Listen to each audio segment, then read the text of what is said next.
Scrabble bosses are accused of woke virtue signaling after banning 400 offensive terms, including racial slurs from word lists for tournament players in wake of the BLM protests.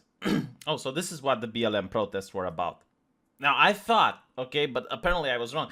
I thought that the protests were against police officers shooting at our black people. Like, that's what the media was saying. The media was wrong. It was fake news. It was the reason for the protests was to get Scrabble to ban the offensive terms. That's what they were doing, huh? Or maybe no. You know what? You know what I think. This is why the police officers did the shooting, because they played Scrabble. Like, if Scrabble had acted sooner, I mean, Scrabble has blood on their hands at this point, right?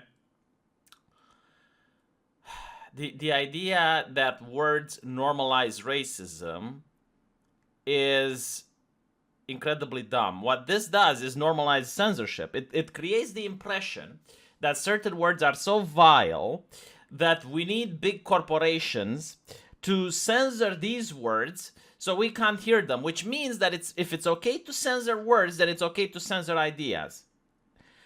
Now, you need to understand why this is. Critical theorists believe, and this is accurate belief, by the way, this is how brainwashing actually works, that by censoring ideas before they reach the public ear, they can influence how people think.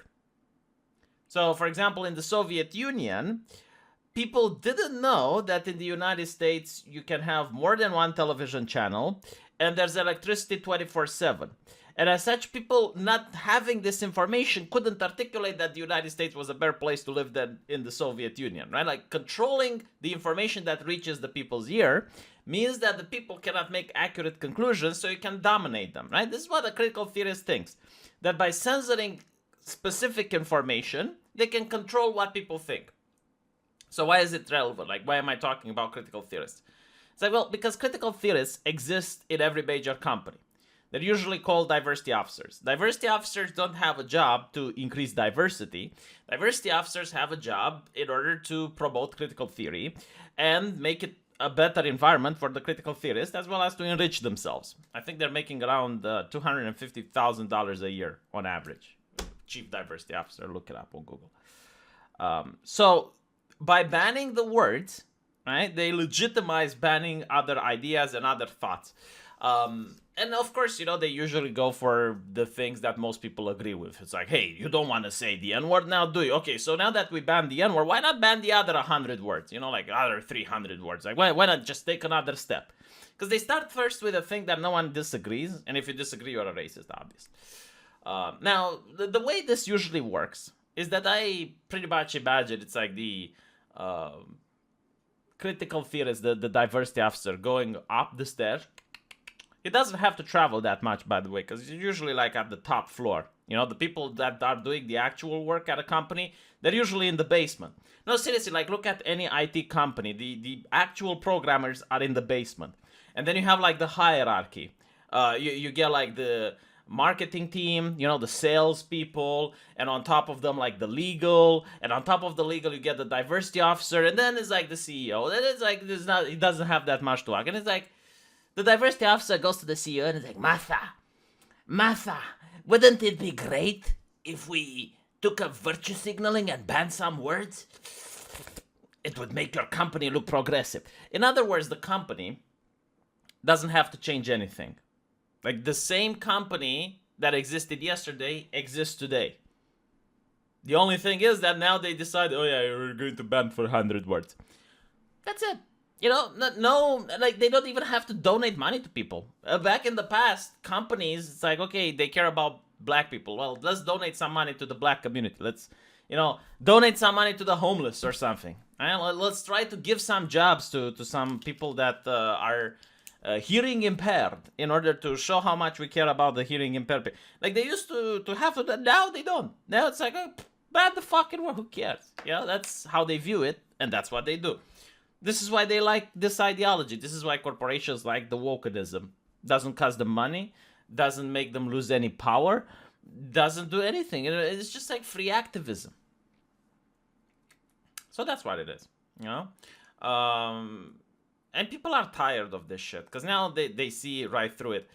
So offensive terms includes the N word. Yeah, were people even doing it? Like, I'm legitimately curious. Like at a Scrabble competition, like that would have been an interesting thing. Like, if you have the word, and if you use it, you win the competition. But you say the N word, right? Like, wouldn't that be interesting? Scrabble owners Mattel said it made the change to make it more relevant culturally. Yeah, sure. The Grandmaster David Webb said the move is considered virtue signal. Yeah, because this is why they constantly have to police these pro players, and this is happening in esports as well. Like the pro player is not a manufactured person. The company doesn't get to hire this pro player.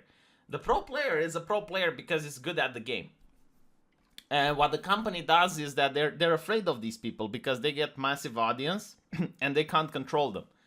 So that's why you constantly see like esports talking about new rules and regulations and what players are and aren't allowed to say, because they don't want another Blizzchung event where the guy says free Hong Kong and he's at Blizzard and it's like, ooh, yikes, he spoke out of line. Expert Scrabble players have blasted the game's owner as virtue signaling and woke after it banned 400 terms as playable moves. Racial slurs, include the N-word, insults against the elderly, and homophobic terms were removed. How often were they used, though? I'm really curious. Well, I guess, like... And by the way, how is this in good taste? It's like, look, this is after the death of George Floyd. Are you saying George Floyd died for the... Like, is this what we're doing, like, here? Is this in poor taste or not? Fuck me. But Scrabble Grandmaster says that it's virtue signal. He said Mattel pointed the gun at the head of the World English Language Scrabble Player Association. The firm said if UK officials don't ban offensive terms that from competitions, they would withdraw licensing rights, therefore forcing the group to use a different name for the iconic game. I would have said fuck them. If I want to get morality, I go to the Catholic Church. They might be diddling little boys, but at least they have a track record of pushing morality onto people. These companies are kind of new to the game, so I would just go with someone more experienced. He told the Times that its actions are seen by many as virtue signaling, making a token gesture. Nah, man, it's world changing. Like, this is literally going to change the world. Imposing American values on the world is pretty obnoxious, and forcing its license like Westpac to agree to expunge or lose their license is bullying. He said that the push to ban the words came from outside sources and not from within the games community. Well, isn't it always like this? I mean, when did you hear the gaming community even being taken seriously about what they have to say? I don't remember when the gaming community actually managed to achieve anything.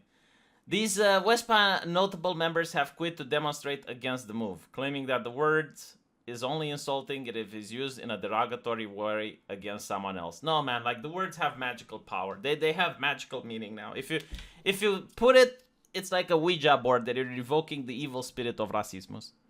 Author Daryl Francis, who has involved in the 1980 Scrabble word list, said, words in our family Scrabble word list should not be removed because of a PR purpose, disguised as promoting some kind of social betterment. Man, have you been asleep lately? They banned Dr. Seuss. They're thinking that the Muppets is a problem. Like, do you honestly think Scrabble is safe?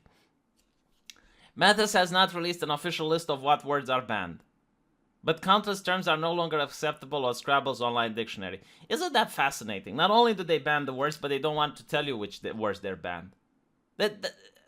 I guess, like, this is the way YouTube also does things. Like, they don't really tell you what can get you banned, because that way they can maintain power. Like, these things are vague on purpose. It's not that they can't just tell the words.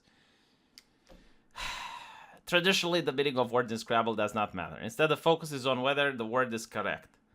Well, yeah, but now, like, man, even the Christians didn't do this shit. Like, back when the Christians were the piety warriors, do you guys remember? Like, they were censorious as fuck as well, but they weren't like this. I guess it's still not as bad as China. Like, if I'm not mistaken, like, China actually banned the letter. Like, that was the news a couple of years ago. I don't understand how it works. Like, they have different alphabets and shit. But, like, yeah, they banned the letter from. It no longer includes homophobic slurs such as the Q word. What the fuck is the Q word? Like, queer? Q word?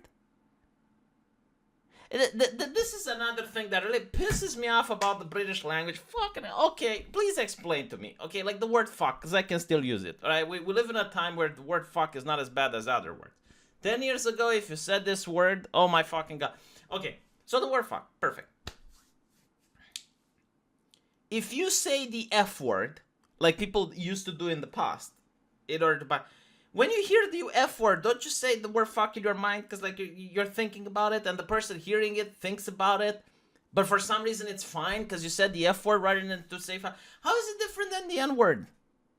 I can't say it because, you know, YouTube terms of service. But like seriously, like help me out. Like help me understand. Help me help you. Like how is this something that normal adults came up with? Like, okay, we're going to ban this word. But there are cases where we have to use this word because the word exists for a reason. Right? I mean, words are like tools, so if you have to use the word, don't say it, but use the F word instead. You know, like this doesn't exist in Romanian. No, seriously, like we just don't do this. Like we do not have this thing. Even like when communism was at its strongest and they censored everything they could, they never censored the word. Like, yeah, sure, they would censor a meaning or they would censor something, but a word never. It's ridiculous. It's just so American, my God. However, the official Scrabble words, blah, blah, blah. One Bamey player said offensive words had been used against him, but said changing the rules would be trivial. I mean, yeah,